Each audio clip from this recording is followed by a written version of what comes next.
আসসালামু আলাইকুম প্রিয় দর্শক আমার আজকের আয়োজনে থাকছে বাচ্চাদের জন্য একটি হেলদি স্মুদি। এটাকে কিন্তু আপনারা মিল্কশেকও বলতে পারেন। এটা যেমন পুষ্টিগুণে ভরপুর, খেতেও মজা, আবার অনেক স্বাস্থ্য উপকারিতা রয়েছে।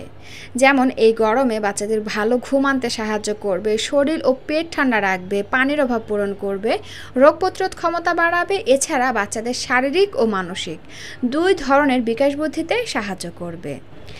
এই স্মুদিটা আপনারা 10 মাস থেকে যে কোনো বয়সী বাচ্চাদেরকে হালকা নাস্তা দিতে পারবেন, অথবা চাইলে কিন্তু আপনারা বাচ্চাদেরকে সকালের নাস্তায় কিংবা রাতের ভারী খাবার হিসেবেও দিতে পারবেন। দর্শক, প্রথমেই আমি এখানে নিয়ে নিচ্ছি 2 টেবিল চামচ চিরা। আমি এখানে সাদা চিরাটা নিয়েছি, আপনারা চাইলে কিন্তু লাল চিরাও নিতে পারেন। চিরাগুলোকে নর্মাল পানি দিয়ে ভালো করে ধুয়ে নিচ্ছি। দর্শক, আমরা সবাই জানি যে চিরা একটি সহজপাচ্য খাবার। এটি বাচ্চারা খুব সহজে হজম করতে পারে। এটা বাচ্চাদের শরীর ও পেট ঠান্ডা রাখে, ভালো ঘুম আনতেও সাহায্য করে। এছাড়া ভাতের বিকল্প হিসাবে কিন্তু বাচ্চাদেরকে চিরা খাওয়ানো যাবে, কারণ এর মধ্যে প্রচুর পরিমাণে কার্বোহাইড্রেট রয়েছে। চিরাগুলোকে ভালোভাবে ধুয়ে নিয়ে কিছুটা পরিমাণে বিশুদ্ধ নর্মাল খাবার পানি দিয়ে চিরাগুলোকে ভিজিয়ে রেখে দিচ্ছি, এবং তার মধ্যে আরও 4টি খেজুরও দিয়ে দিচ্ছি। তারপর এগুলোকে 10 মিনিটের জন্য একটা ঢাকনা দিয়ে ঢেকে রেখে দিচ্ছি। এতে করে সব কিছু ভিজে একদম নরম হয়ে আসবে এবং ফুলে উঠবে। 10 মিনিট পরে ফিরে আসলাম, আর এই যে দেখুন সব কিছু কিন্তু ফুলে একদম ডাবল হয়ে আসছে। এখন একটা ব্লেন্ডারের জারে এগুলোকে নিয়ে নিচ্ছি। তারপরে এর মধ্যে দিয়ে দিব 1.5 টেবিল চামচ মিষ্টি দই। আমার মেয়ে টক দইটা খেতে একেবারেই পছন্দ করে না, এজন্য আমি এখানে মিষ্টি দইটা ব্যবহার করছি। তবে আপনারা চাইলে কিন্তু এখানে টক দইও ব্যবহার করতে পারেন। আর আমি কিন্তু এটাকে একটা ঘন স্মুদির মতো বানিয়ে নিব, তবে আপনারা চাইলে কিন্তু এটাকে পাতলা অর্থাৎ মিল্কশেকের মতন বানিয়ে নিতে পারেন।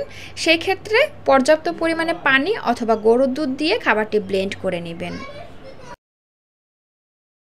আর এই তো আমি এটাকে এরকমের ঘনত্বে ব্লেন্ড করে নিয়েছি, আর এটা কিন্তু এখন আমার মেয়ে হাতে ধরে চামচ দিয়ে সুন্দরভাবে একা একাই খেয়ে নিতে পারবে।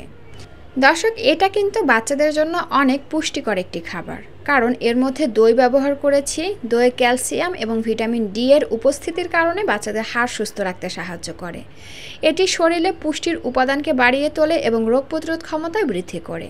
এতে থাকা ওমেগা 3 এবং ফ্যাটি অ্যাসিড বাচ্চাদের মস্তিষ্ক বিকাশেও সাহায্য করে।